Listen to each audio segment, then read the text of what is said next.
My goodness, this book was so much better. I knew it was going to be good. There's some tie-ins. Okay, first let me start out by saying the book just released. What has it been? A week and a half. I don't want to give anything away, so this is going to be a non-spoiler review. There's probably going to be slight spoilers ish. Soska Sisters. Oh, tricky ladies. Okay, so I'll say something out the gate. There's something I thought at the end of Yaira number 2. And I saw a few comments online about this thing, and I kind of stayed reserved and didn't really say anything. But I knew, like, something inside me knew. I'm like, somebody's playing with Yaira's head, and it's not who we think it is. And I had an idea, and boy, that idea was so close to being accurate. Okay, this story is filled with surprises. Débora Caritá comes through again. Her art shines very bright. I love her art. Already told you that before. The art is always quality. I'm never disappointed in any art I've seen from the Rippaverse. This book has so many twists and turns and so many shocking surprises. The Soska sisters really know how to craft a story, and I smiled. Man, it's so hard to do these non-spoiler reviews. As soon as, I don't know if they've done their spoilers. I don't think so, because the book is fairly new. When the Rippaverse team does their spoiler stream, I will read through this book and do my full walkthrough review. But look, this is what shocked me. When I got, man, can I say this without spoiling it for people? It's so hard. There's a recent Rippaverse book I read, and the Soska sisters will know what I'm talking about when they see this. At the end of that book, I said, I think this person is going to this place, but I think it's at a really early time. Paid out the end of this book. Something was mentioned, and I was like, I knew it. I knew, and I don't know why I guessed that. This book is so extraordinarily good. And you can tell that with every, and I've said this a million times, with every book that the Rippaverse comes out with, there's an increase in quality in the art. There's an increase in quality in the story, and the way one story links to another, and the way these books are connected. Ooh wee. Some people have the it factor. The Rippaverse as a company, as far as comic books go, have the it factor. This is super entertaining. If you love comic books, if you've been collecting comic books your whole life and you're not really pleased with what you've seen from the big two, this is my pitch to you. And I'm not just saying this. I'm not paid to say this. This is organic. This is my legitimate reaction. I would go, I know you've heard a lot of opinions about the books, what they are, what they're not. With an open mind, just set all that aside. Go start with Isom number 1. Because what Isom number 1 did, and what Isom is a jumping off point to launch the universe. Some people see this as a negative thing. I personally believe that this is perfectly fine. It works well.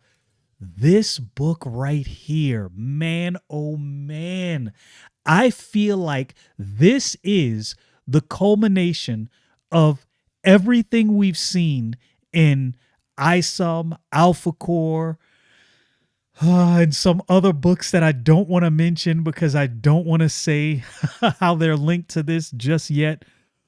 Wow. Yo, this is my hope, my legitimate hope. I hope the Rippaverse lasts. I hope they go on for many years. I hope the Rippaverse lasts just as long as the big two. And I hope the big two lasts. I don't want any of these companies to collapse.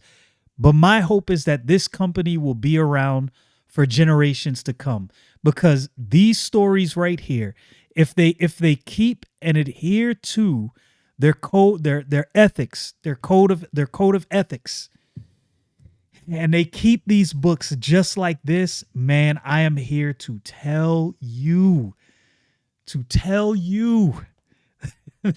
this story, Yaira's powers, what they're doing with all the Norse mythology. The clan of Maguses, let me just say that. How all of those things are linked. And you know what's funny? There's a character that showed up in Yaira #2, and I remember thinking, and I think I said this in my walkthrough. I'm pretty positive I said, yo, I don't know if I can trust this character. Suspicion confirmed. I could not trust the character. Although I think he is going to wind up being an ally to Yaira, and I think he's going to overcome this obstacle that he now faces. You got to read the book. I know there's probably people that feel the same way about Bloodruth. I didn't read Bloodruth. It's just not my kind of book. I still haven't watched any of the reviews, which I need to go watch because I want to know how everything ties in. I'll say this.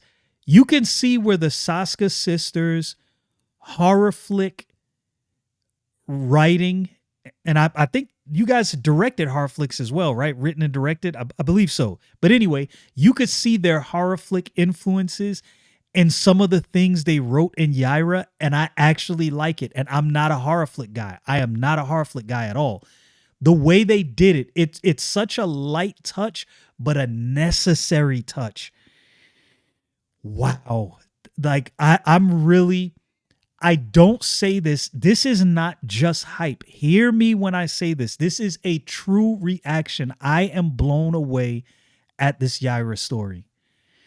I love this Yaira character. Now, after reading Isom #3, I'm still, man, it's a toss-up between Yaira and Isom. But I'm still team Isom right now, but Yaira #3. Mwah. Yes, this is a great story. This is a great story.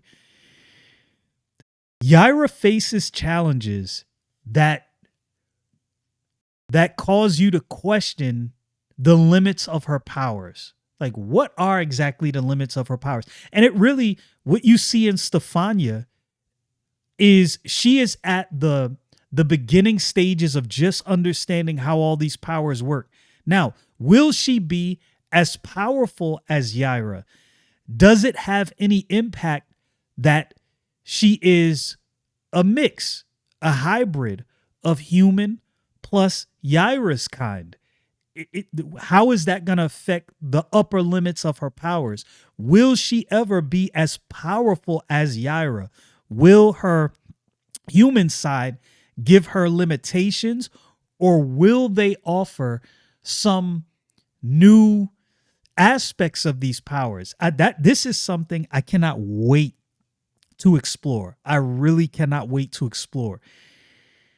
And I want to understand, should I bring them up? I hesitate to say anything because I don't want to do any spoilers.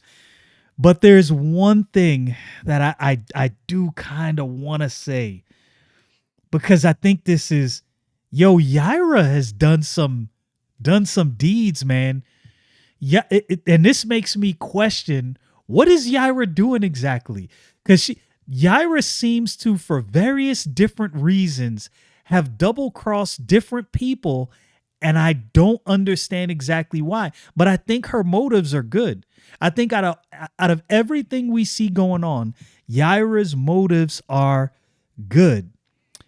But Yaira joined, before she left her homeworld, she joined the Forsaken Crystal Magi, however, you want to say it.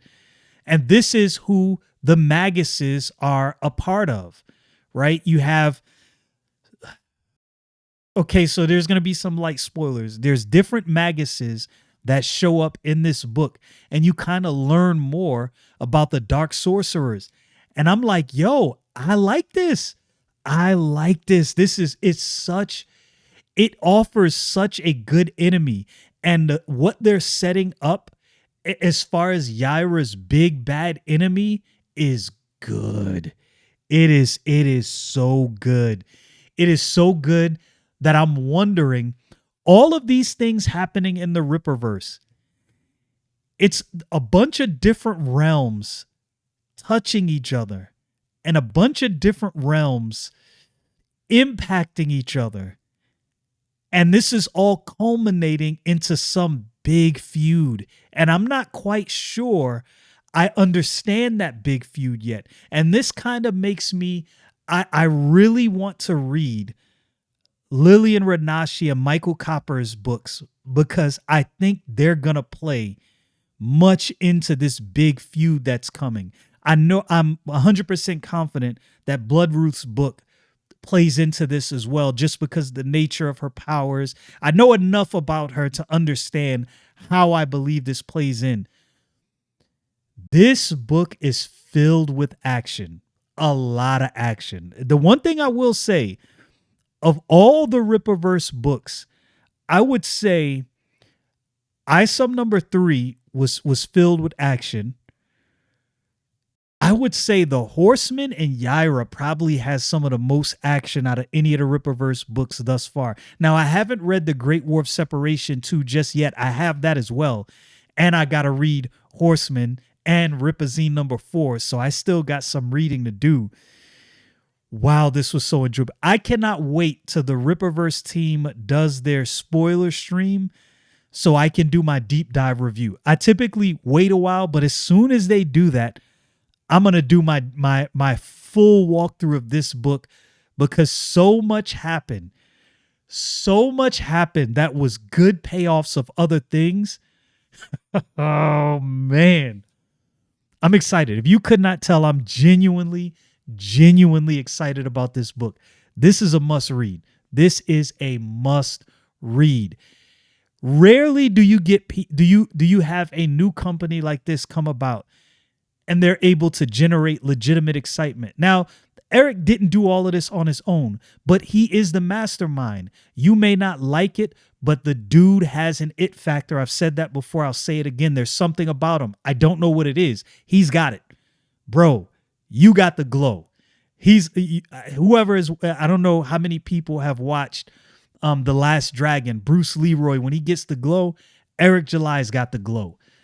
The Rippaverse is cooking up some great backstories. And this feels like the beginning of a comic book universe that will be around for years to come. I don't know. I'm not going to make predictions and say, oh, they're going to be around for 70 years. I hope that's the case, because what they're building is something good. This has staying power because the stories are consistent. And there's a consistent through line from book to book, all connected.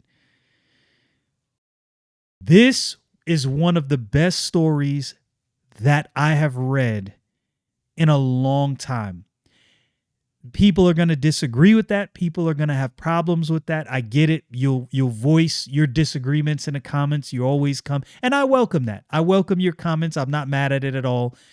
But I'm here to tell you, this is undoubtedly one of the best stories I've read in a long time.